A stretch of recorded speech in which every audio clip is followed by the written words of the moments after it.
Hello, everyone. Welcome to A2B, the Gaming Perspectives podcast. I am here with Daisy and Damian. Today is a special episode. We have decided to meet up and talk about the Nintendo Direct that happened a couple days ago. There was a huge amount announced. We are not going to discuss all of it. We're just going to discuss kind of the most important announcements and then things that kind of caught our eyes. So if everyone's all right with it, we'll roll the intro.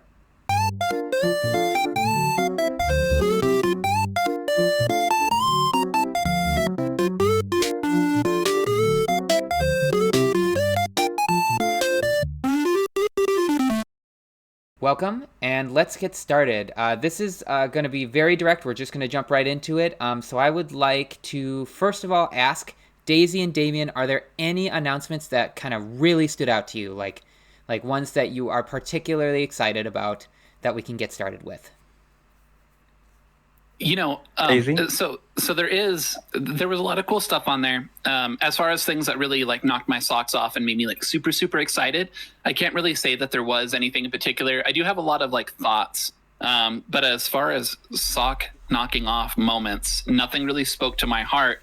But I know that something did for Damian. I have to say there was a Dragon Quest announcement, and you're just about the only person in the world that I know who's like really passionate about that series. So I thought about you right away. Yeah, I did too, actually. Okay, thanks. Yeah. Yeah, I mean, it is true. I was pretty hyped about it, especially since I haven't played the seventh one. I do have it on the 3DS, but I haven't gotten to playing it yet. Yeah. Any other things that stood out? Like for me, I know for Tudens that he was probably quite excited about the Pokemon announcement. Yeah. Okay. So there were a few Pokemon announcements. Yeah. Um, I, Yeah. I the Legend ZA stuff I am excited about because the Kalos starters have never had Megas before, and I think they look great. And Mega Raichu, there's two Mega Raichus now, a Y and an X, so it's getting the I'm Charizard getting the treatment. Mewtwo treatment. Yeah, or the Mewtwo treatment as well. Yeah. I think they look great. I think those two, like I'm usually overly designed Pokemon kind of start to kind of look a little Digimon-ish to me. Not that there's anything wrong with Digimon, but it doesn't look like a Pokemon. Right. I'm a big Digimon head, but I get it. But Yeah. but I don't know. Raichu X and Raichu Y do look really cool. Obviously it's DLC. It's going to be a little ways off. Actually, there's one thing people are kind of freaking out like day one DLC. Personally, I think they shouldn't have announced it, but I don't think this is day one DLC. I'm almost certain it's not. I think they announced it because there's gonna probably be a Pokemon card set with Mega Raichu coming out. Oh, That's see, probably that's why something they that announced it. I had not considered. Yeah. That would make sense because that was a big talking point about this Nintendo Direct was DLC was like the buzzword. It was kind of weird because they did the Donkey Kong Bonanza DLC is out right now, and there's been a lot of discourse about that. I'm sure you've been paying attention as well, Two Dens. Yeah, so I just yeah. as people, if you're watching this, by the time you watch this, my big Donkey Kong Bonanza video will be out, and it has been basically all of my free time for a month. I have been slaving away at the script and then recording and then editing, and it has been quite the video to make. And then all of a sudden, so for God's sakes, leave a comment, please. right? Yeah, for real. But and then right before I was watching the direct with my wife, and right before I finished that video, they announced and released the DLC, and I was like, oh. I was like, Right. what am I supposed to like stop where I'm at and play the DLC and then add that onto the video? And I was like, no, I gotta finish the video. And what I am going to do is I just downloaded it actually. I'm gonna play it and I'm gonna make a video on it because as much as I loved Donkey Kong Bonanza, I don't know. I saw the trailer of what they're releasing and I know how much it costs because I just paid for it and I'm kind of like, Yep. is this Maybe is you this should worth do the it? video itself as a DLC. Oh, So oh only yeah, paid yeah. members of the Right. It'll channel be or I'll open Patreon up. I'll supporters open up should be able memberships. to view it. Yeah, I'll open up memberships Yeah. and only those can watch that. Now, obviously, I'm gonna try to get it out like in a week. It's gonna be much shorter, but I am very skeptical that it's like worth $20, which is super ironic because I just paid for it. But I'm like, I'm buying this to make this video. I did love Bonanza, so it does give me a little bit of an excuse to go back and play a little more Bonanza. But I don't know. I mean, yeah, it's $20. It was fast. It was fast and it was expensive. It was fast. And we're looking at the same thing with the amiibos announced for Kirby Air Riders. Yeah, those are retailing in the US for $50. Yep. Which we do know that there are larger political extenuating circumstances that are, a big part of that. But regardless, I think the Metroid ones and the new Galaxy ones are also $50. Anybody correct me if I'm wrong. I think those are $50 too. And like, yeah, I don't know. I haven't seen. But the Samus one on the bike is bigger. Yeah. Right. Yeah. I am not an amiibo. Yeah. I'm not an amiibo collector. We do have some, but I'm not an amiibo collector. But like, $50. I don't even use amiibos when I'm playing. Like almost never. No, I don't know. I mean, I collected them for quite a while, just because, cool little figurines. That's kind of my whole deal. I come from the comic book world, so I have a lot of, PVC statues of like comic book characters and stuff. So it's very natural for me. Yeah. But yeah, no, priced out of the hobby. I'm not interested in that. I'm sure Damian, after our last I think it was our last conversation, is kind of eating this up a little bit. Like, oh yeah, you guys were defending Nintendo last time, and now all of a sudden, I mean, we gotta call the DLC, guys. Yeah, I gotta call a spade a spade. I'm a little bitter because it's expensive. I think this was a very good Nintendo Direct. I think it was too. But yeah, we have the amiibos that are expensive, and then all this DLC. Now your perspective, Tudens, on the Pokemon cards, I really appreciate having that. Yeah. Because that's something that I didn't consider, and I could not fathom why they would announce the DLC before the game is even out. It's because of the TCG. And it left a bad taste with a lot of people. Yeah. At least what I'm seeing online, a lot of people are really bothered that they're announcing DLC before the game's out. Damian, you're going to love what I'm about to say. Hold on real quick. Damian, you're going to love what I'm about to see. The Pokemon Company does not care and does not have to care how people receive their announcements. They announced Mega Raichu because it's going to be a card in a couple of months. My wife and I are avid Pokemon card collectors.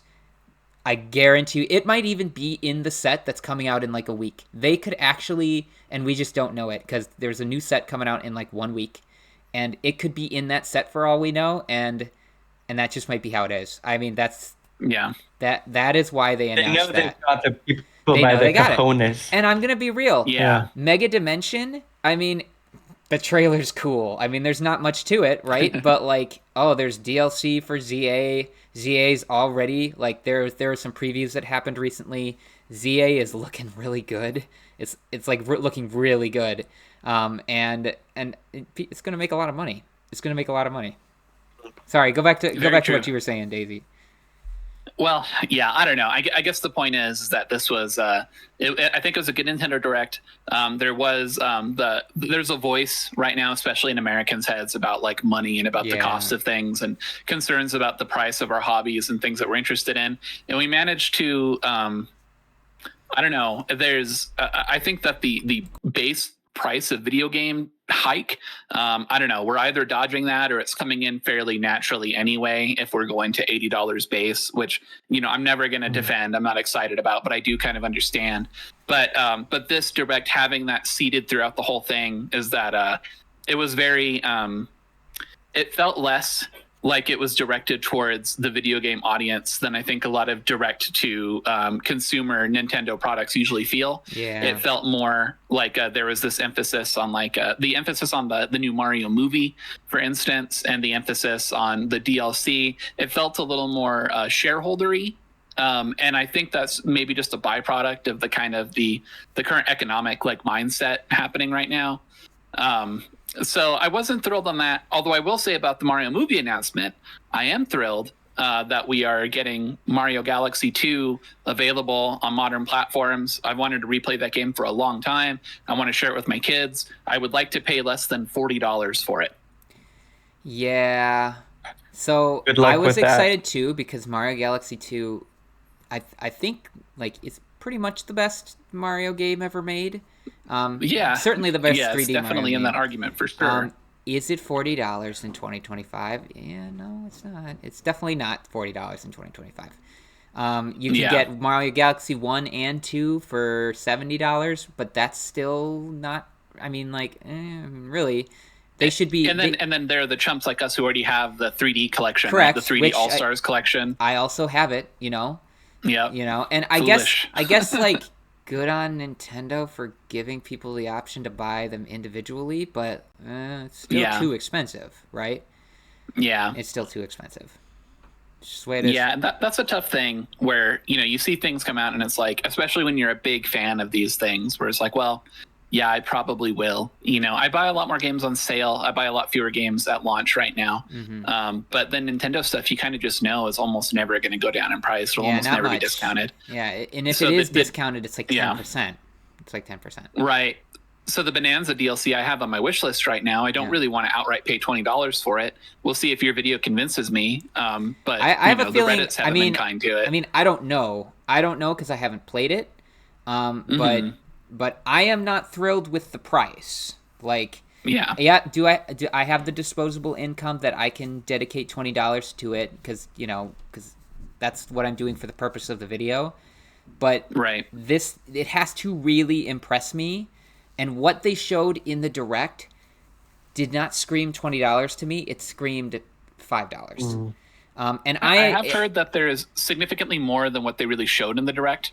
I have read a little bit about that, yes. But probably the thing shouldn't talk on that too much since we're all speculating. But right. But the thing is, it's not like they're adding multiple layers. And unless there is a lot underground from what they showed in the trailer, which, it's Donkey Kong Bonanza, it could be. It's a small layer. It's a very small layer. Could be smaller than... If any of you watch my video, you're going to realize that I kind of hyperfixate on the size of the layers a little bit, and that looked pretty small. But anyways... I had an interesting thought about it. Was, at the end of Odyssey, you have the Mushroom Kingdom, right? And then they had the free Luigi's Balloon Adventure thing. And I think there's an argument that this kind of feels like it would have been, could have been, should have been post-game. But I also, the other little thing floating in my head, which, maybe this is, I don't know, maybe it's apologetic. But I do think that Donkey Kong Bonanza was a huge video game. And I think that taking its price and holding it next to Mario Kart World, I find kind of interesting.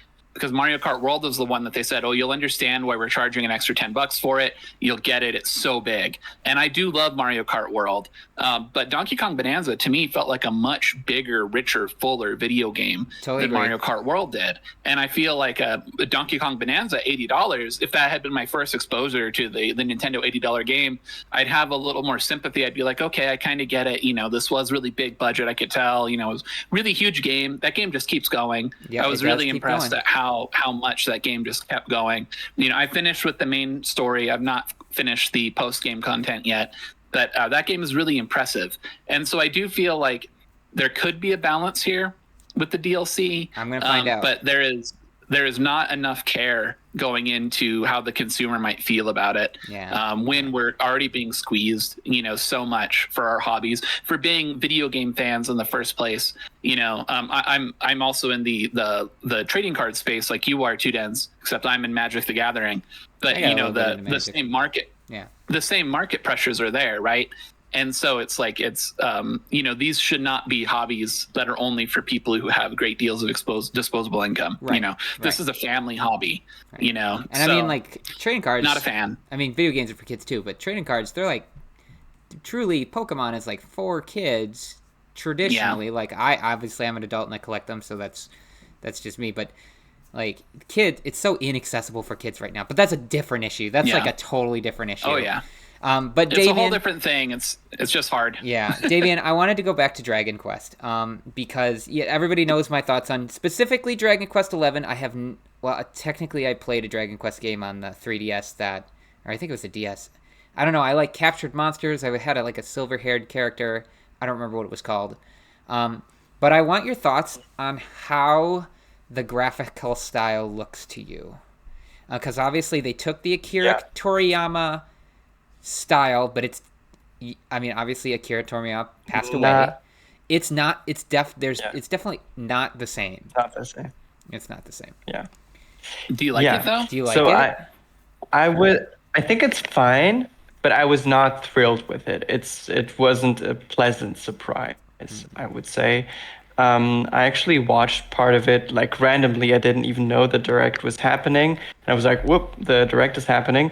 And then we tuned in with my girlfriend at the point of where it showed all the Minecraft and Splatoon clones and all of that. And then finally it was like Dragon Quest 7 that I saw it. And like my girlfriend said, well, this looks kind of like a new Disney movie.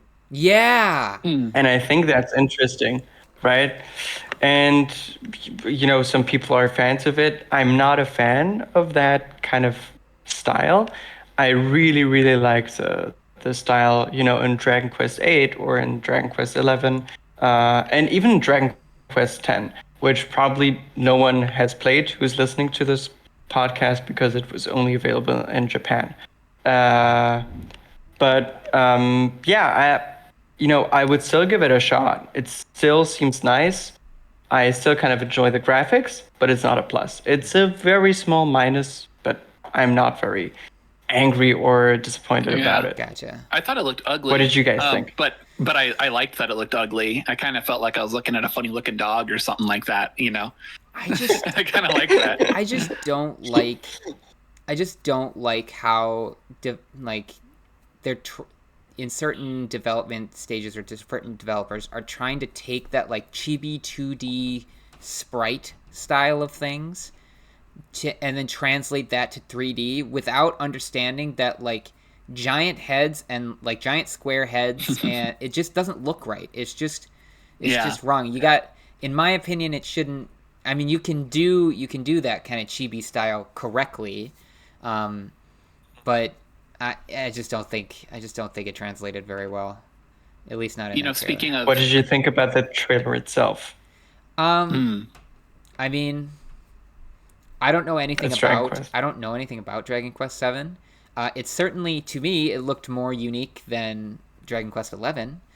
I was trying to figure out if it was just the trailer and how it was communicating the story, or if they are kind of like traveling between these like floating islands. Like they had a point in the trailer where there was like a square, like a map, like you'd see it as like a map, a section of a map in a video game, and they were moving between it, but the other ones were kind of floating around, and I was wondering if that was like just how the trailer was communicating what was happening, or if that's like how that world works. That was kind of interesting to me, but I don't know what that was really about. It did not yank me in, but something that I thought was kind of funny. When a lot of the graphics, a lot of the ways that a lot of these games looked were really atypical in this Nintendo Direct, and something that the Dragon Quest made me think about when I was thinking about like ugly, but like I kind of liked it. Pokopia and the bizarre. Bizarre concept of playing as a weird little ditto emulating a human and just looking like uncanny and wrong. I really liked that for a cozy vibe. Low key, I thought that was hilarious, and I am very interested, even though I fully realize that it's just Pokemon Dragon Quest builders. I understand that's exactly what it is. I thought that was hilarious.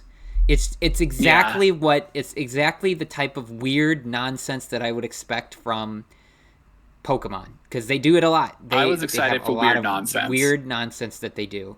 Yeah. So I was actually really interested in that. I know people were clowning on it a little bit, but I don't know. I thought it was kind of interesting. It was one of my favorite announcements. A big part of that too. What's that? Is that I have Minecraft clone, right? One of the Minecraft clones of it. Yeah. But I don't know. I was excited because I have family. I have a partner who are really into Stardew Valley. And, we have a lot of fun doing co-op and games like that too. And so the idea of doing something that's Pokemon flavored, but really, again, the player character being a gross facsimile of a human being. I have this idea that if there's character creation in the game, which there appears to be, at least you can change your hair color or whatever and your gender.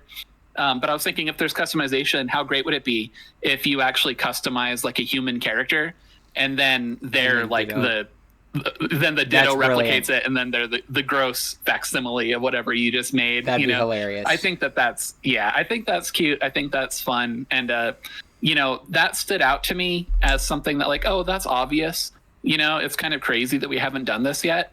But I don't know. I think it's a good idea. I think that it might be a really fun, family sort of game to play or something like that. But again, I love that it was ugly. Yeah. I like that Silly. it was gross and cute at the same time. I really loved the part of there's a really that part of the trailer where Ditto turns its arms into vines, and the Bulbasaur next to him just has like a look of horror on its face. Yeah. That was very funny. I love that too. But yes, Damian, and, you're right. It's like the Minecraft clone. I think it's more along the lines of Dragon Quest Builders or even Animal Crossing New Horizons, but right, it's like a Minecraft clone. I literally wrote in my notes, Pokemon meets Minecraft meets Animal Crossing. There we go. And then in parentheses, two Minecraft clones in one direct. Yeah. Okay. So what? Oh, the other one was the cozy game is awful popular. Yeah. Dinkum. The other one was Dinkum or Australian Minecraft. Yep. Everything in that game probably wants to kill you. Yeah, I hope so. That'd actually be a pretty fun twist on the Animal Crossing formula if just you had to worry about violent things and your character dying. Okay. Speaking of cozy games, thoughts about Tomodachi Life?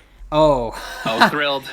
That'll just be great. My wife just is be a good so old time excited. with the family. I find those games to be so weird but so like it's not a game I would play. I have no interest in playing it, but I will watch my wife play those games for hours just because it's so dumb. It's so silly. I'm really imagining having a great series of nights with my family, just playing with their characters. I'm really good at making me caricatures of people, so I feel like that's where my talents will be used, and I'll be watching my kids do horrible things. So very funny. I'm excited about that. The game that really stuck out to me, and it's kind of this is an interesting one, was the new Yoshi game. Oh yeah. I really the Yoshi games. I know. So Yoshi's Island, Super Mario World 2, is one of my favorite games of all time. One of my very favorites. It's like one of the best games ever made. It's an incredible game. But then ever since then, the Yoshi branded solo adventures have always been directed towards like younger audiences where they've been fairly easy. And I feel like the Yoshi's Crafted World stuff and the Yarn one, those games were so neat looking. But I just did not get much joy out of playing them because there just was not really a level of challenge present that really kept me engaged in it in any meaningful way as like a platforming game. Right. And I'm really curious with the direction of this one because I think visually it looks incredible. I think the idea of seeing how things interact, that is so like modern Nintendo ethos with the way that the new Zelda games have worked, with the way the Donkey Kong Bonanza works. There's all these systems at play. I think that's really brilliant and really cool. But is there a competent, fun platformer under that or not? I want this to be one of my most like excited, hype games of the Direct, but I am worried that it's still going to be very kidsy and I'll have a hard time enjoying it. I think it's going to be super easy. I think there's going to be no challenge. There hasn't been really a challenge in a Yoshi game except since Yoshi's Island. Like even Yoshi's Story. I know people love Yoshi's Story. I know it's a classic because of N64 and everybody loved it at the time. There's like nothing. There's like nothing to that game. That game is very boring, very linear video simple. game. Yoshi's Island is like the only Yoshi game with like true challenge and kind of really deep, excellent gameplay. It also is the best looking Yoshi game that's ever been made. I love the crafted. I love the like crafts direction they give it, but they did that in Yoshi's Island too. Yoshi's Island is meant to look like it was drawn by crayons, and it's the best one that's ever been made. Yeah, and that's how I feel. Is I think those games visually are so wonderful, and I do end up buying them. But yeah, I had trouble with last year when we got Princess Peach Showtime. And I love Princess Peach. I love the princesses, and I really loved playing a solo Princess Peach modern 3D video game. But I think the game was kind of a C+, and it wasn't particularly challenging, or it had some interesting mechanics. I did enjoy it, but kind of only just barely.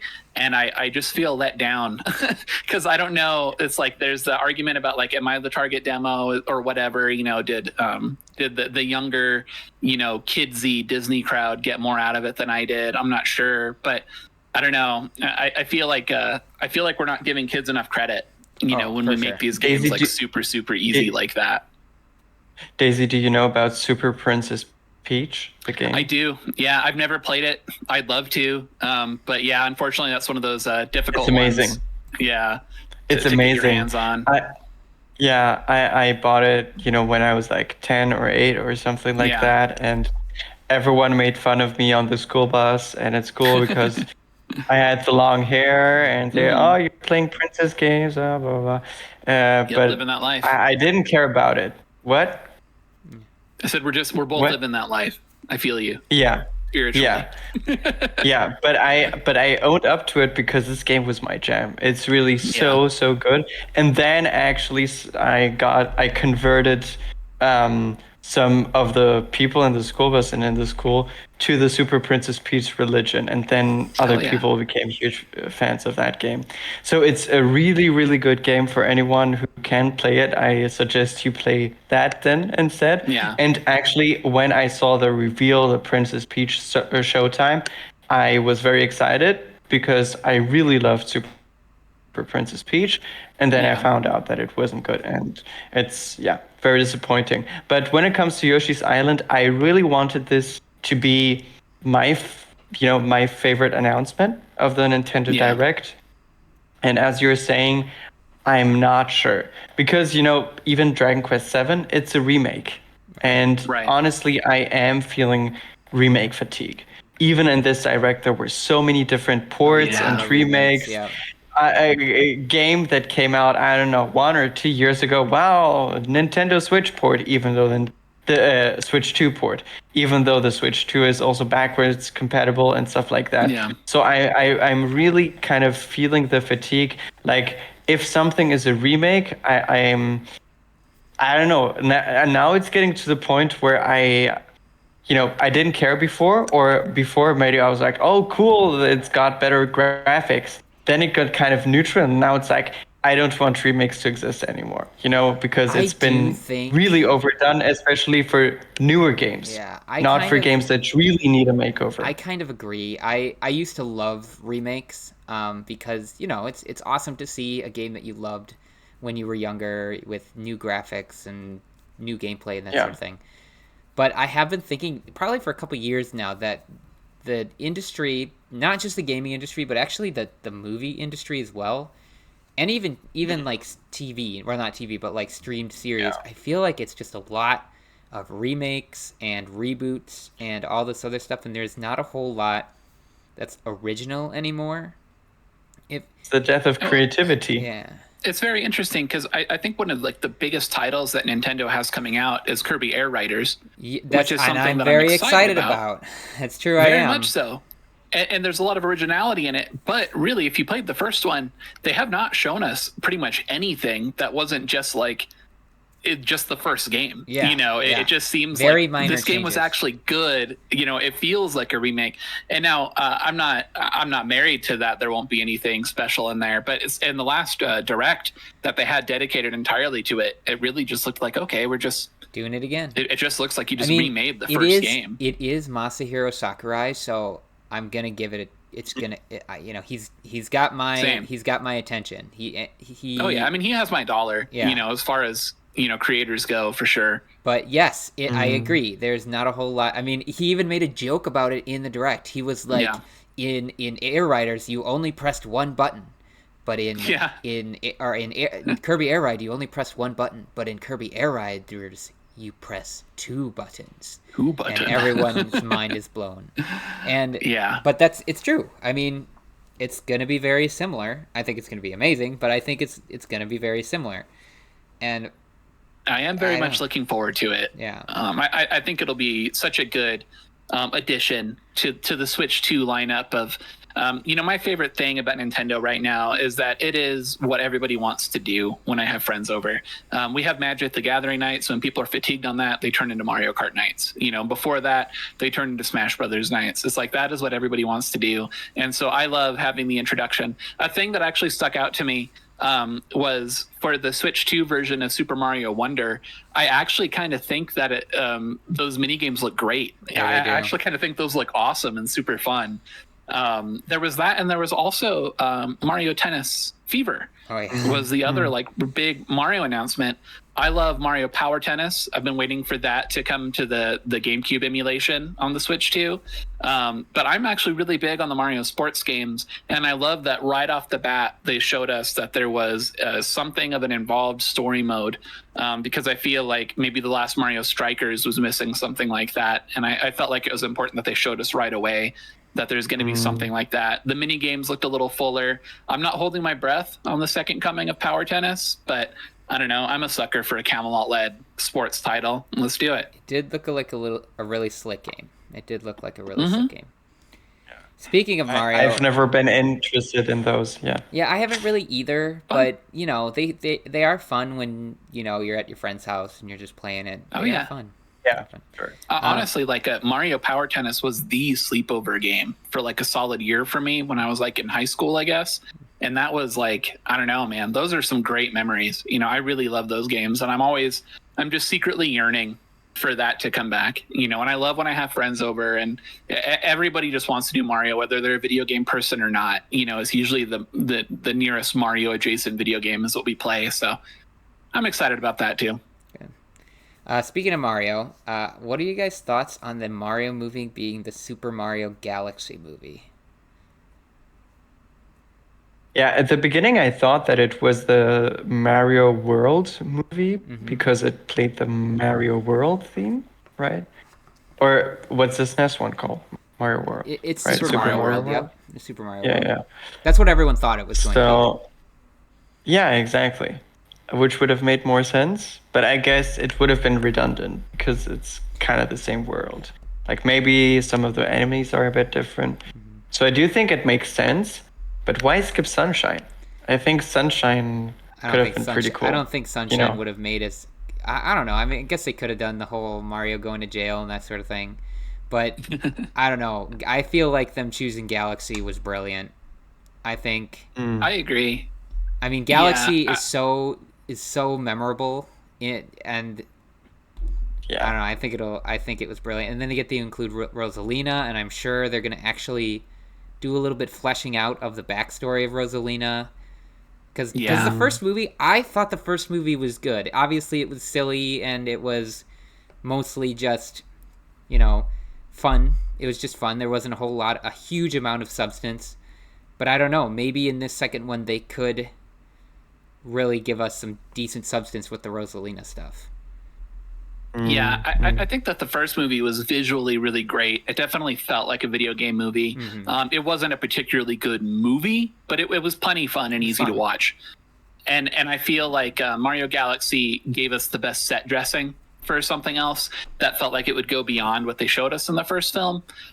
Something that I think is interesting is that the gravity in Mario Galaxy was defining. It was definitive. It was what made that game really special and was really an aha bolt of lightning moment. I doubt that the film is going to have anything like that to really surprise us or knock us off our feet. They can't. I do think it makes sense. I think the Luma was very popular in the first movie. Yeah, I think that it makes sense to move in that direction. Luma. Yeah, and I want to draw attention to something. This is ancient. This is really silly, but there's a really old episode of Game Theory where Matt Pat concludes that Rosalina is in fact Luigi's daughter from the future. That. Do you remember that, Damian? Same, yeah. Yeah. So I have wondered. I wondered if they're going to hint at something like that. Yeah, I wonder if we're going to learn much about her at all or what. But Rosalina, for me personally, is one of my very favorite Mario universe characters. I'm excited to see her animated. I'm excited to see who's going to be playing her. I think the cast is really strong in the Mario movies. Even if it is the classic, cast big names for a kid's movie so that adults will want to see it deal. I do think they did a really good job. Yeah. Yeah, I think that they were pretty inspired choices, and I do think that I'm looking forward to that. I am disappointed that Nintendo Direct doesn't mean video games. Nintendo Direct means movies, and it means toys. And Tudens, it sounds like even with the Mega Raichu announcement, they're even considering, the trading card market. I don't love that. The flower thing. I do kind of miss, it feeling like a direct to consumer. We're just talking about video games deal. I want to clarify real quick. I don't think they announced the Mega Raichu thing to be like, hey, TCG people, guess what? This is something that might be coming. Right. I think they announced it because Mega Raichu is probably going to be in a set that's coming out before the DLC will be done. Or potentially even before the game comes out. And because, like I said, I'm excited to hear if you're right about that. I will. I'm sure you'll tell us right away. Well, we have a booster box coming, so if we pull it, we'll let you know. But great. We'll know shortly, probably within a couple weeks, if there is a Mega Raichu card, and if there is, that is the reason they announced it. But I kind of agree by the way, did you? Sorry, go ahead. Yeah, Damian, I totally agree with you. Like, first of all, like this, I can understand kind of amiibos, kind of still related. That started in it was an ad. There was literally an ad for a theme park in there. A theme park, I think that's really important. A theme park that and a museum, and a museum that not very many people are going to be able to go to. Not very many people are going to be able to go to a theme park, and even less people are going to be able to go to this museum that's in Japan, and you need a reservation for. I mean, I don't think I'm ever going to be able to afford to go to Japan. And also they're sponsoring a marathon in Kyoto. Yeah, right? that was a little weird. It was a little strange. So what the fuck? And Tudens, I'm curious about your opinion on this, but when there's a Pokemon Direct, I don't even bother because the Pokemon Directs, I mean, I'm sure you do. Yeah. But the Pokemon Directs, as you know, it'll be like they're talking about everything. They're talking about apps. They're talking about cards. They're talking about, and it doesn't feel like I'm guaranteed to like get some really cool video game information that's really gonna like rock me or make me excited. And I don't want Nintendo Directs to be that way. Yeah, there's a common it's not a joke, right? But it's just like an understanding that with Pokemon Directs or whatever you want to call them, Pokemon Presents, the most interesting stuff is only gonna be in the last 2 minutes. It's gonna be like a 15-minute thing, and you're gonna get 2 minutes of meaningful stuff. There are people who really care about the TCG, and they're like, "Oh my gosh, we're getting Mega Gardevoir! That's awesome!" Right? That's and they're super excited, and they're doing the typical YouTube reaction video of that. But most of the time, yeah, exactly. Most of the time, it's just okay, here's a Pirate Lapras. In fact, this last Pokemon Presents that they hyped up for a month. They hyped up the last Pokemon Presents for a month. And then we watched it, and there was nothing. It was why even this?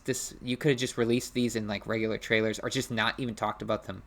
And then they kind of, Pokemon Presents are not something that you should bother with unless you're really, really, really into it. I was watching it very specifically for the Pokemon Champions stuff, because of its implications for the competitive side of things. And I was really excited about what I saw. But if you don't care about that,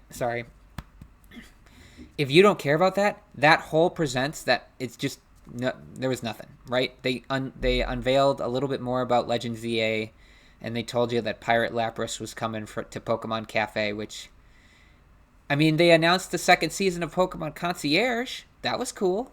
I don't know if you've ever seen Pokemon Concierge. I have watched all the new episodes of that. Yeah, I do love that show. We have one left. I mean, that was cool, right?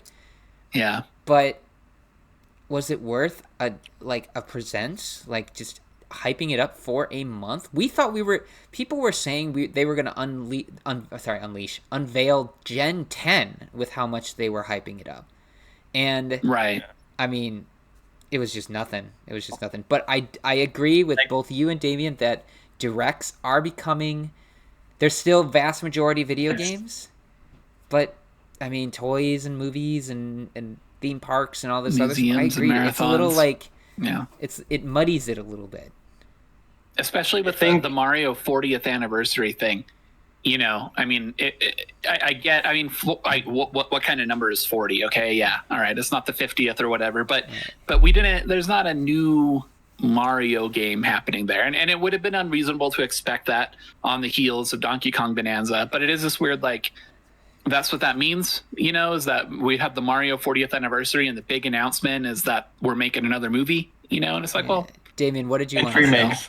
And remakes, yeah, a lot of remakes, a lot of DLC, lots of other products. While I did enjoy this Nintendo Direct, there's stuff coming out of it that I am excited about.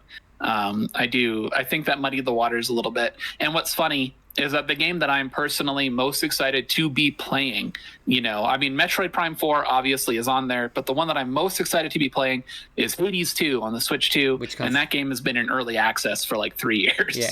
So, that's I haven't an played exciting it, game. I haven't played the first Hades, but I do want to. I mean, both of them. Incredible games. I absolutely cannot wait. You know, I'm going to enjoy this game so much, and it is not an exclusive, and it's, you know, and has been out already for a while in early access, and it's kind of, you know, I don't know. I still had a lot of fun with this Direct. I really enjoyed showing the highlights to my kids and talking about it with my family.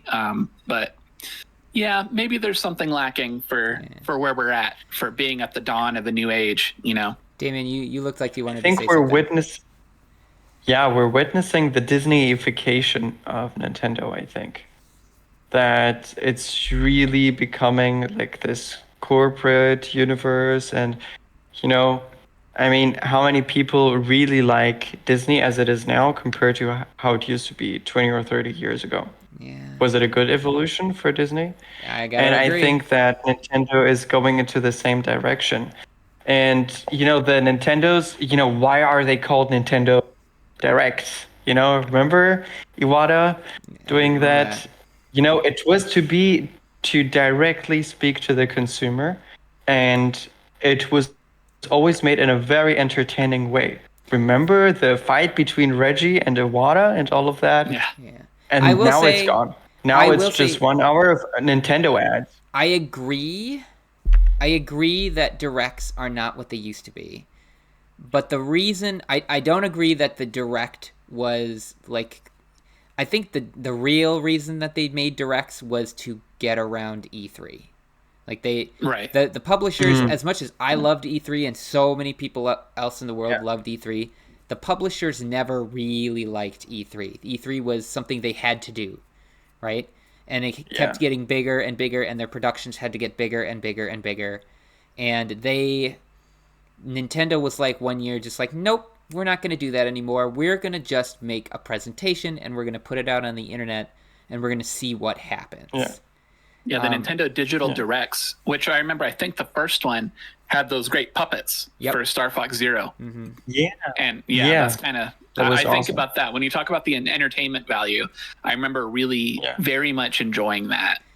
And the thing is actually the presentations, they have been, the in-person big presentations have been dying off. Like the Game Awards, we've got Game Awards and Gamescom, right? That's basically it. That's it. Like Blizzard does BlizzCon every once in a while, but even those are, I do think there is going to be a time, not in the somewhat near future, where BlizzCons just don't happen anymore. They're just done.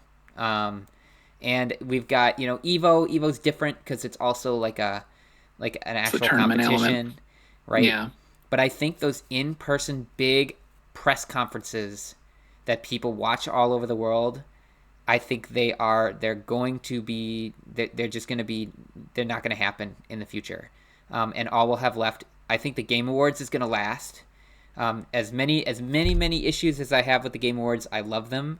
I watch them every year, even though, you know, there's ads every 5 minutes. I think that one is sticking around, and I think Gamescom will stick around because Gamescom isn't just a big like presentation. It's like a big convention. Right. Same with PAX too. Yeah. PAX, but I don't even think they do any big announcements at PAX. Right. Even that's just mostly on the indie side of things. Yeah. Which, you know, there's a lot of excitement for that.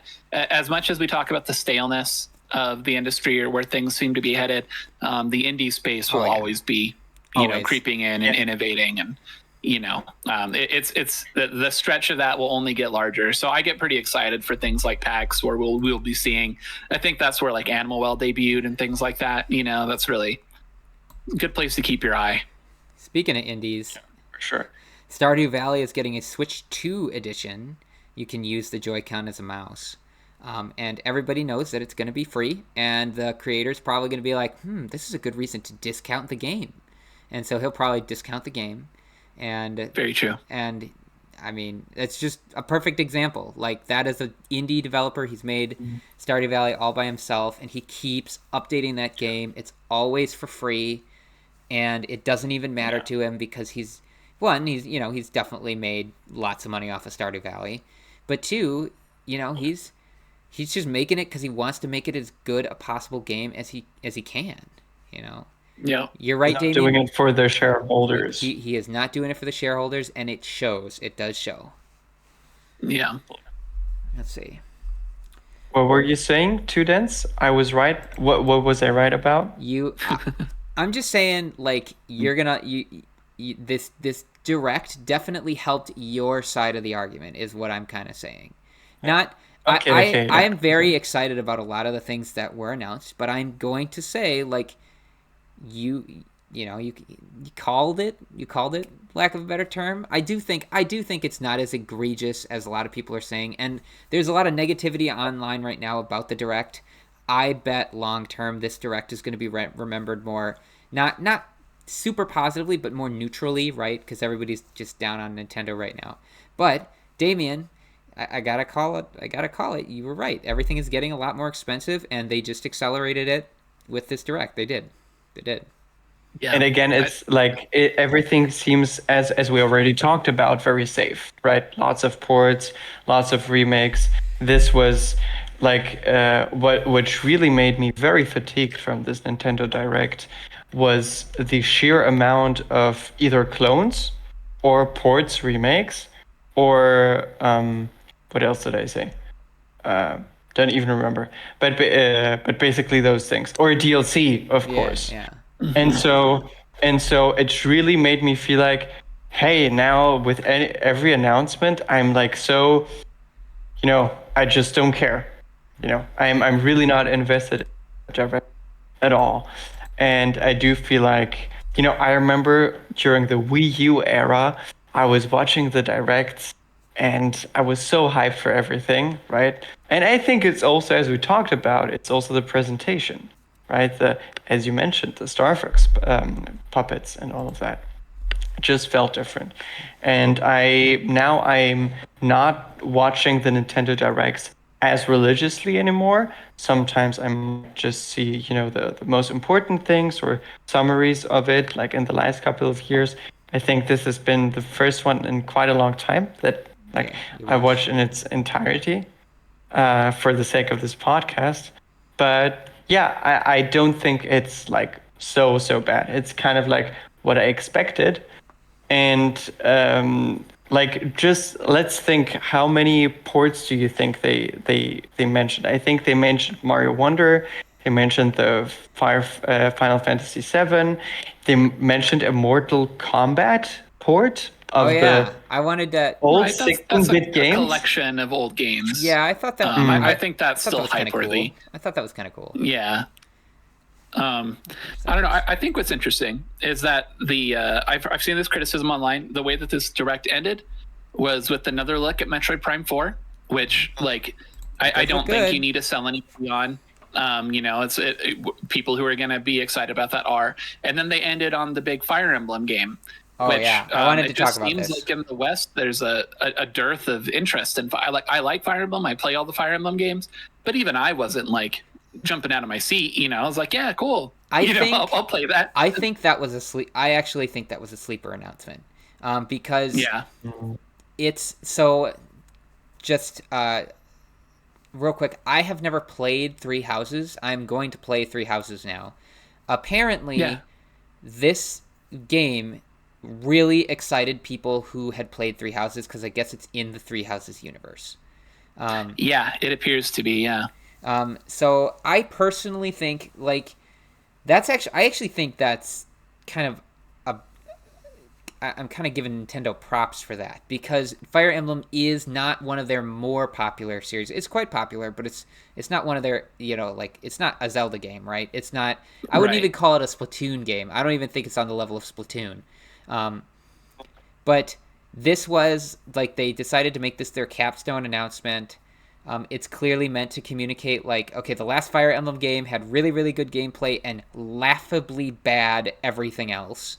I mean, if you guys, I don't know if you've ever played or seen anything about Fire Emblem Engage, it's, Yeah, I beat it. yeah, the story is laughably bad. The voice acting Yeah, it's not very good. is laughably bad, and the character designs are also laughably bad.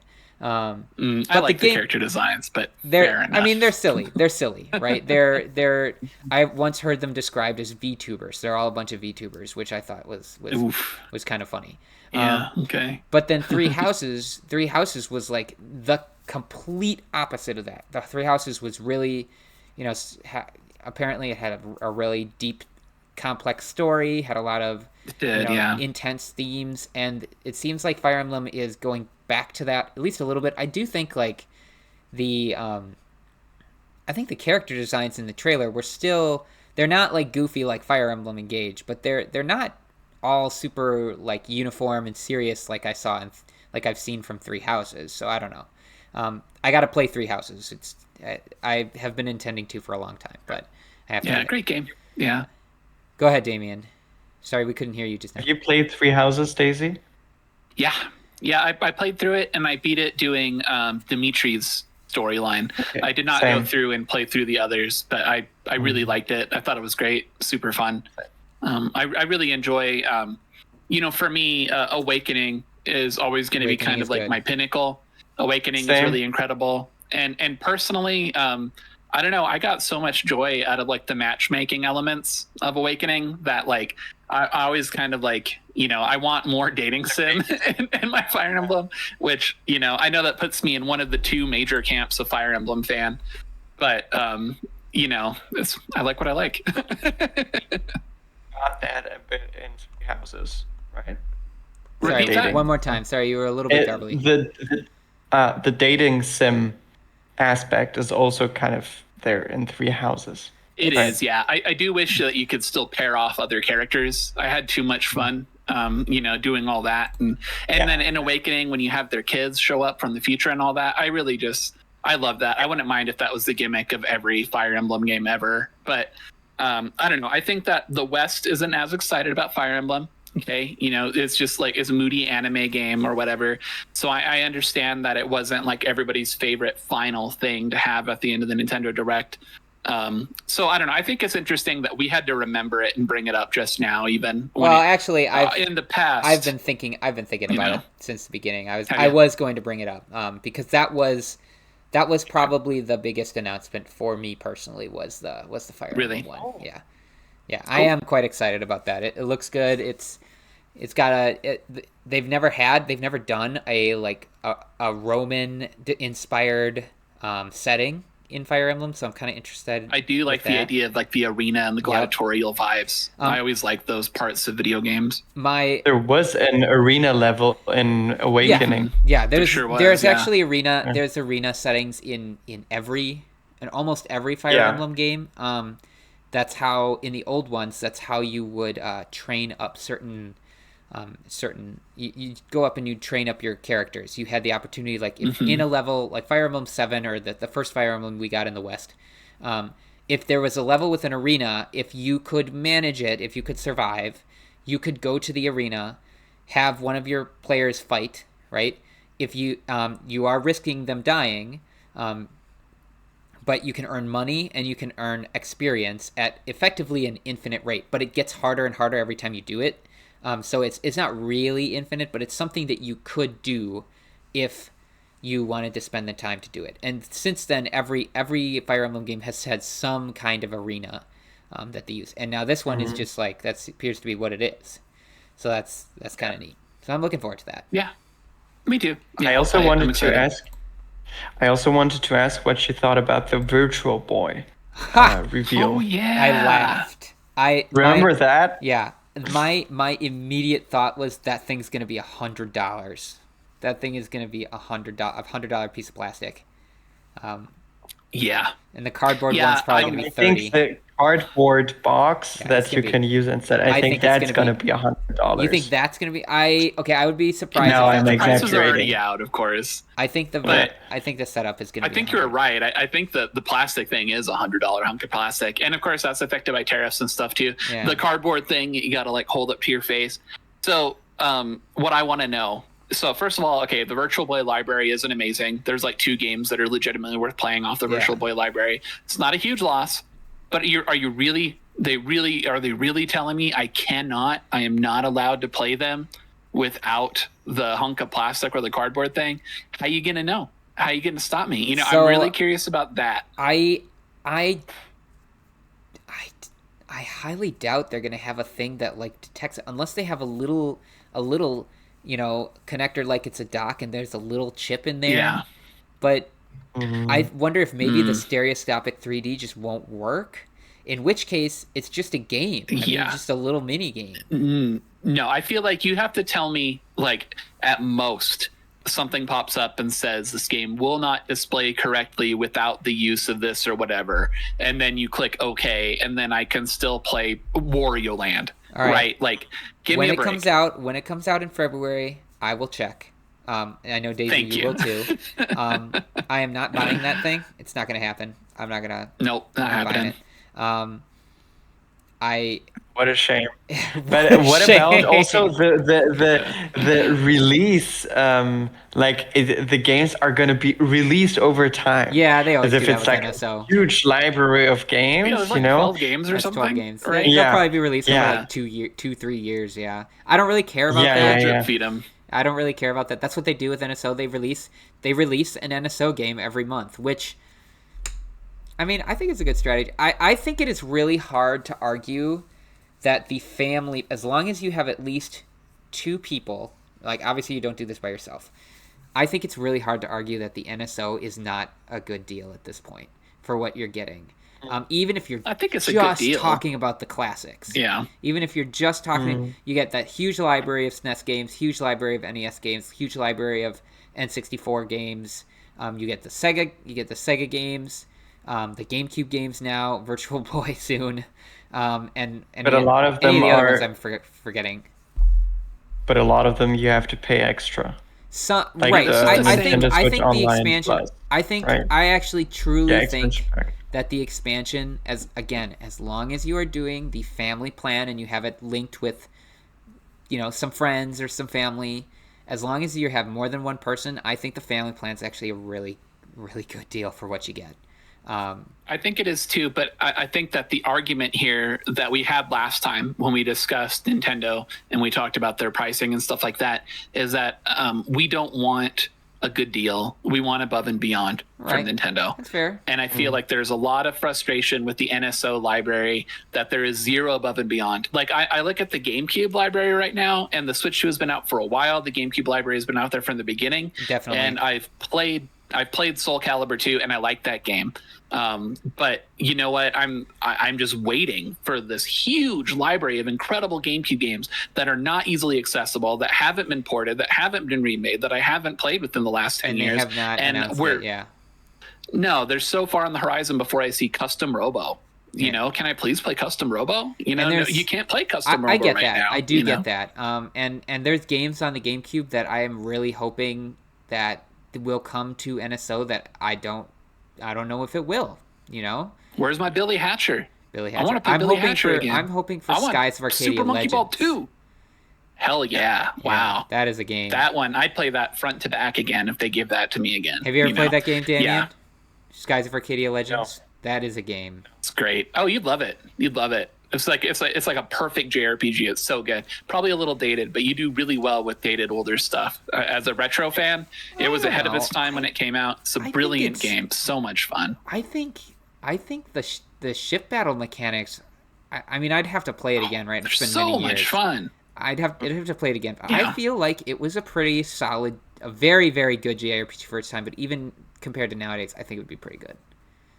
I think so too. I think that there would be some slight quality of life improvements that I could not specifically name to you. Yeah. But I bet you if you were playing the original on GameCube, you'd be thinking about it. Oh, for sure. But for sure. It was way ahead of its time. It was such a good game. And it's not in any art. It's not being teased. It's not being mentioned. We know we're at least 12 months out before it's even something that we could start to consider. And that is so ridiculous considering how huge this library is, how many brilliant games. Give me Star Fox Assault Mission. Come on. Or Star Fox Adventures. Let people play Star Fox Adventures. I want my Star Fox Adventures. But also, I have a question. Why haven't we gotten Donkey Kong 64 yet? We have all of the Donkey Kong Country games except for Donkey Kong 64. I bought it on the Virtual Console on Wii U. Yeah. I think that was the last time that it was made like commercially available. Oh, but so I could understand it being one of the later ones to be added. Yeah, but yeah, you're right. Years. Yeah. Are we waiting for an anniversary? I don't know. I mean, maybe they were waiting for Bonanza, and now that Bonanza's out, they're going to give it a year or something, and then Donkey Kong Country 64 comes. I don't know. Well, and Bonanza cares about the Rare lineage, which is something that before Bonanza came out, a lot of people really thought that Bonanza was not going to care about the Rare lineage, but it really, really does. And that makes Donkey Kong 64, it doesn't feel like a black sheep. It doesn't feel like it doesn't belong. It feels like it really should be there because all those crazy Kongs, a lot of them are referenced. I mean, maybe all of them are referenced by the end without any spoilers. But, it doesn't seem like there's any disharmony with what Rare did with the character aside from, changing its design after all this time. Actually, I like the new design. DK Rap. I do too. And the Bonanza. DK Rap is in Bonanza. Oh yeah, sure is. Let me tell you something, Damian. There's a lot of Rare in this game. There's a lot of Rare in this game. Okay. Okay, so it has been an hour. We were planning to do a shorter one, and it ended up being almost as long as normal. But before we go, we really got to discuss the truly massive announcement, the truly biggest announcement, and that, of course, is the Switch 2 version of Overcooked 2. I mean, oh yeah, that just shook me to my core. You can have your face while you're running around doing. I've never actually played this game. Anyways, you never played Overcooked. I've never played Overcooked. Thank you all for watching. Resident Evil, actually. Oh yeah. It'll ruin your relationship with whomever you play it with.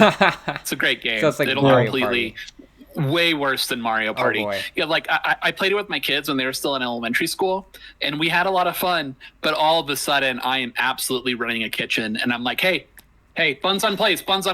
Who's got dishes? Maybe I'll try it. It's not that I think it was a bad game. I just found like those little like, oh, Stardew Valley's getting a Switch 2 edition. I'm like, okay, that's good. And Overcooked 2 is getting a Switch 2 edition. I'm like, can you give us a Switch 2 edition of the Xenoblade games, please? How about that? If you want your wife to be mad at you for a week, definitely play Overcooked with her. Okay, sounds good. I'm not knocking on the Stardew Valley Switch 2 edition. I just think it's funny. Looks great. Before we end, I just wanted to mention for the Resident Evil, first of all, if you have any thoughts.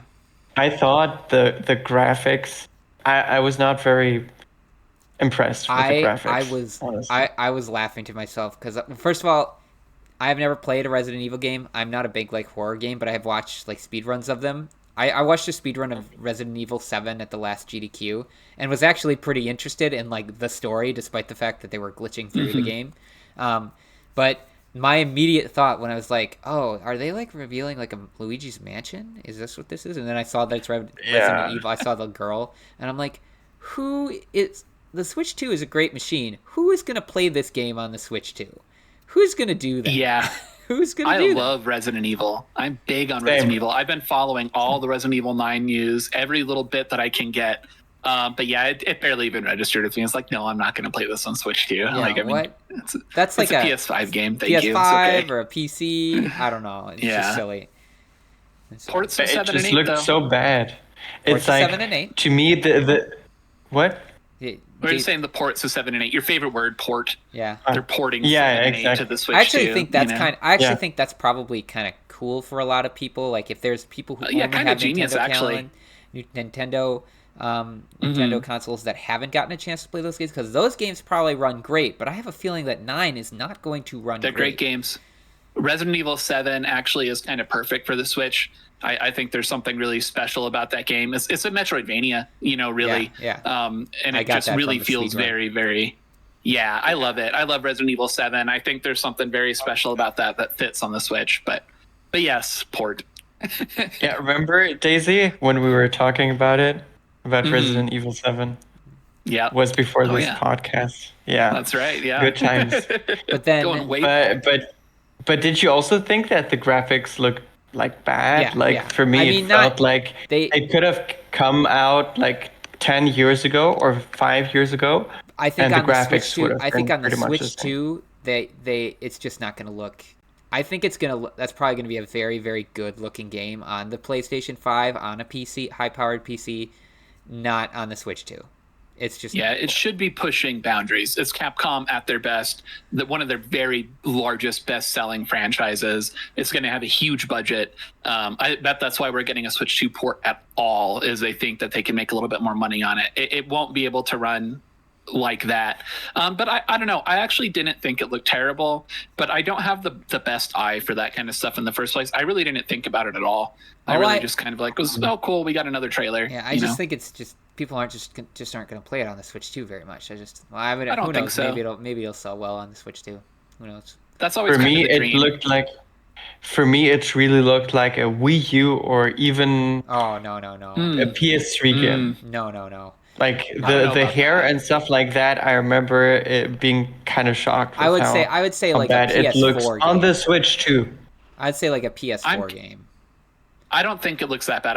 I think Two Dens is more on the money, but still, when it comes out, I think it will be very interesting to see comparisons, because the big question about like how the Switch 2 runs in comparison to modern hardware, a lot of the games coming out for PS5 still look like they could run on the PS4. Yeah. So I haven't bought a game for it's a PS5 for a long time. I do not. yeah. I don't play very much on the. There's just like no games. There's just like no games on Really? the PlayStation 5. I game on the PS5 an awful lot. I have a lot going on there, but nonetheless, I am curious to see how the games that come out on both do hold up on the Switch 2, because the Switch 2 is pretty mighty in comparison to the Switch 1. It is. So it is. How many But big it's- downgrades are we still looking at to be playing the Nintendo version, which Yeah. has been the case since the Wii, right? But I think Resident Evil 9 is going to be one of those downgrades. I think you're right. It just is. Yeah. I'd like them to Cool game, release though. something. Can't wait to play it. I'd like them to release something like Monster Hunter World on the Switch 2, because I actually think Monster Hunter World would run very well on the Switch 2. Yeah. Because normally Monster Hunter games do not run well on Switch, but I think it could run pretty well. Okay. Speaking of, I wonder how Capcom was not sued by Nintendo, because in this Monster Hunter know. game they showed like amounts Monster Hunter of Stories. creatures you capture. That game like, looks how awesome. did they survive that legally? I know. Okay. Well, I don't think we can go there right now. I don't even. I think we gotta. I heard about we gotta that. I wrap don't it even up. know. I don't even know what that's all about. All right. Thank you guys. Thank you guys for watching. Yep. No loot drop Thank you this so week. We much. just wanted to we wanted to keep it shorter, and now it's an hour and 7 minutes long. All right. Have a good one, everyone. All right. Bye.